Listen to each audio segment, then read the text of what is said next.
All right, so Claudius Lysias is trying to get this thing figured out. He sends Paul down to meet with the Sanhedrin. Now, I showed you in the previous video the area where they would have met, the chamber of hewn stone. If you look at that inset, the bottom left, that little red area there would be where that's located, just on the other side of that column. It looks kind of like a small space there, but remember, this was a very, very large area, and so you're talking about a significant size there. All right, so this is where they would normally meet, but remember, they're not meeting there this time because they have to be in an area where Gentiles, namely the soldiers, would have access, Gentiles. So Paul, things get a little bit humorous maybe to some degree here. Then Paul, looking earnestly at the council, the Sanhedrin, said, Men and brethren, I have lived in all good conscience before God until this day. Now, Paul had already told the Ephesian elders back in chapter 20, remember, that he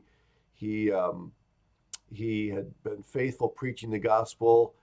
He was free from the blood of all men. He had a clear conscience. And whether or not he expects the reaction that he gets here before the Sanhedrin, I don't know.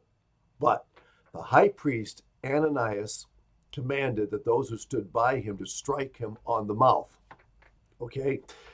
Uh, Now, why Ananias, the high priest, commands them to do that, I don't know. Apparently, these guys are so convinced that Paul is guilty of something that they can't even stand the thought of him claiming to have a good conscience before God.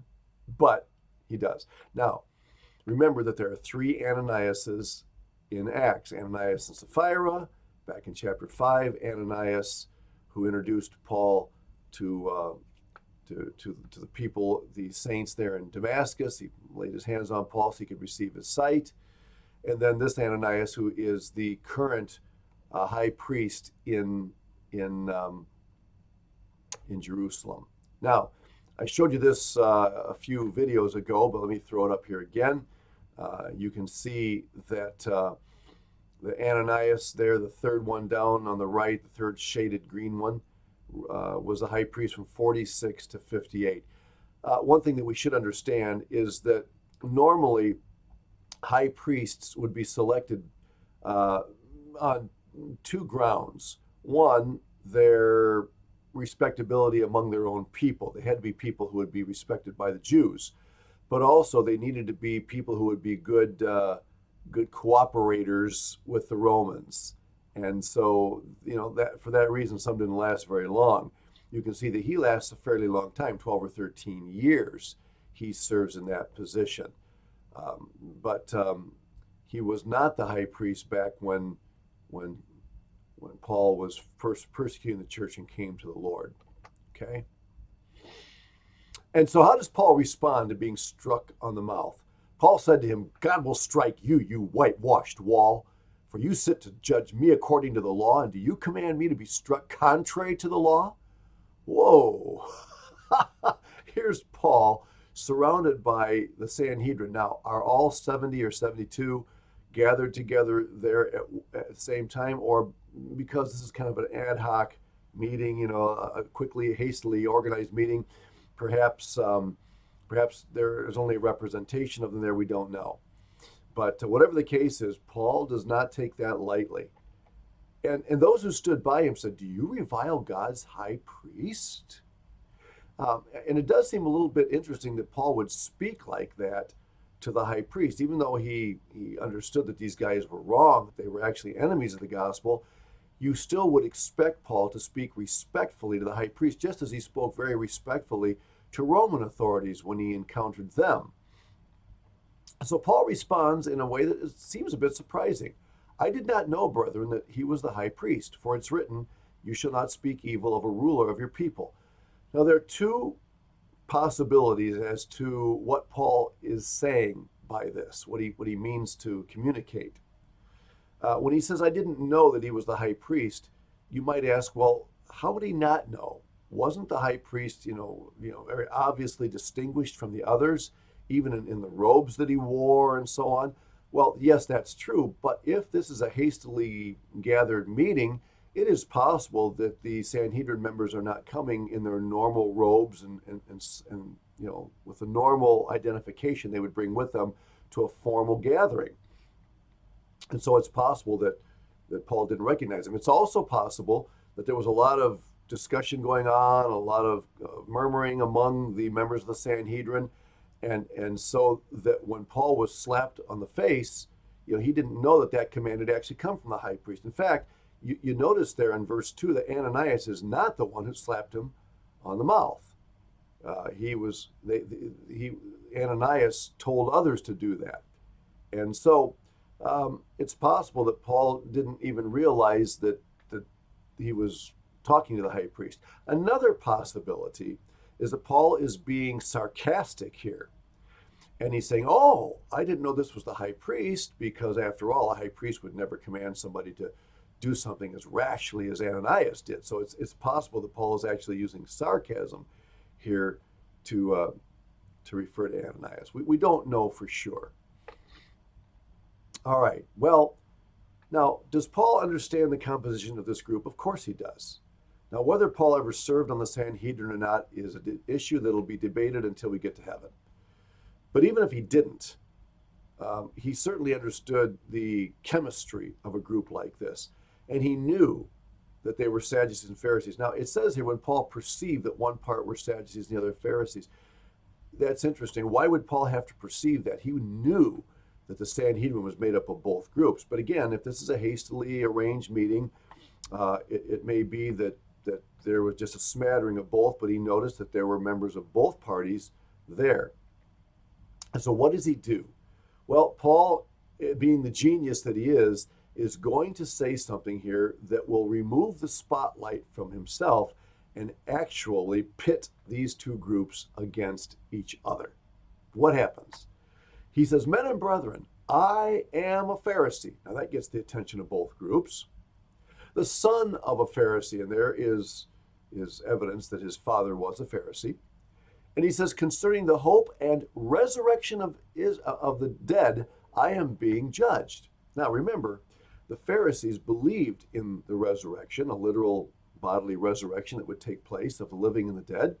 But the Sadducees, being the theological liberals of the day, rejected the idea of a literal resurrection. In fact, they rejected miracles in general, anything supernatural. And so Paul, obviously knowing what he's doing, is creating a rift between these two groups. And notice what happens. When he had said this, and you can almost imagine he just kind of steps back and watches everything unfold before his very eyes. When he had said this, a dissension arose between the Pharisees and the Sadducees, not between the Sanhedrin and Paul anymore. And the assembly was divided. And there, that word assembly, again, is a reference to the Sanhedrin. The Sadducees say that there is no resurrection and no angel or spirit, nothing supernatural. But the Pharisees confess both. And there arose a loud outcry, and the scribes, who were a subsection of the Pharisees, arose and protested, saying, we find no evil in this man. All of a sudden, those who were ready to kill him are saying, we don't find any evil in him. Well, why? Because they really don't think Paul's guilty? No, because they want to use Paul, who has just identified himself as a Pharisee, against the Sadducees. If a spirit or an angel has spoken to him, let us not fight against God. Now that last phrase, let us not fight against God, may remind you of Gamaliel himself. Back in chapter 5, when the Sanhedrin was ready to kill the apostles, it was Gamaliel that stood up and said, be careful lest we find ourselves fighting against God. And so this statement on the part of the Pharisees is probably reminiscent of what Gamaliel himself had spoken. Even though he's been dead for probably 7-8 years now, his memory is still very powerful in the minds and hearts of these Pharisees. So Paul is no longer the center of attention. And guess what? Poor Claudius Lysias is not going to get any help from this body. So what happens? There arose a great dissension. The commander, Claudius Lysias, fearing lest Paul might be pulled to pieces by them, commanded the soldiers to go down and take him by force from among them and bring him into the barracks. Why is Paul going to be torn to pieces? Well, not literally, but the Sadducees want to pull Paul over here so they can read him the riot act and accuse him. The Pharisees want to pull him over here so that they can use him as ammunition against the Sadducees. And so the whole purpose of the meeting has been totally distorted now. And Claudius Lysias realizes that not only is he not going to get any answers from these guys, but if he doesn't get Paul out of there, a Roman citizen may be killed and he will be held responsible for him. So he sends the soldiers in, and it gives you the impression that these guys were all standing at attention just in case something would happen. And indeed, it did. And so now he's back in the barracks. And so, I kind of feel bad for Claudius Lysias at this point. But what happens? Well, the following night, the Lord stood by him. Jesus himself appears to Paul, and he said, "Be of good cheer, Paul, for as you have testified for me in Jerusalem, so you must also bear witness at Rome." Now, some just really interesting things going on here in verse 11. First of all, it's an appearance of the Lord himself, which is, and let me just remind you again that in the book of Acts, even though the Spirit is mentioned 60 some times, don't assume that the Lord Jesus Christ is just passive and the Spirit is doing all the work. There are personal appearances of Jesus in the book of Acts, and more of them than we sometimes recognize. And here's one of them: Jesus himself, personally involved. Remember, Jesus appeared to him on the road to Damascus. Jesus appeared to him in a trance in Jerusalem, telling him to get out of Jerusalem. And so you see Jesus appearing. Now, another thing to notice is that this is the very first time that Paul is assured that he's going to arrive in Rome. Remember, he went to Jerusalem not knowing if he was going to survive Jerusalem. He'd been warned by many along the way that there would be trials and tribulations, and he was ready to give his life if need be. But now, Jesus himself has told him, "You will arrive in Rome." Now, he doesn't tell him how he's going to get there and what's going to happen in the meantime, but he does give him assurance that he's going to survive Jerusalem. And a third thing I want you to notice is that this is the second time of 3 in the book of Acts when God, either through an angel or by a personal visit, encourages Paul at a moment when he could be very fearful. And I've given you the other 2 references here. Acts 18 in Corinth. Remember, after the synagogue leader Crispus and his family came to Christ, Paul could have been concerned that the synagogue people would come after him for converting, their leader. And an angel appeared to him there and said, "Be of good courage." And then it's going to happen again on the boat ride to Rome when Paul goes at the end of the book of Acts as a prisoner. And again, I just want to remind you that this is a good lesson to us, that the Apostle Paul was not immune to fear and trembling. Yes, he was a brave man, he was courageous, but he also had his moments, and there were times when he needed to be encouraged as well. And so 3 times in the book of Acts you see this happening. And remember that Paul has just come recently from Corinth, where he wrote the book of Romans. Remember, he spent 3 months in Corinth, as we saw earlier in the book.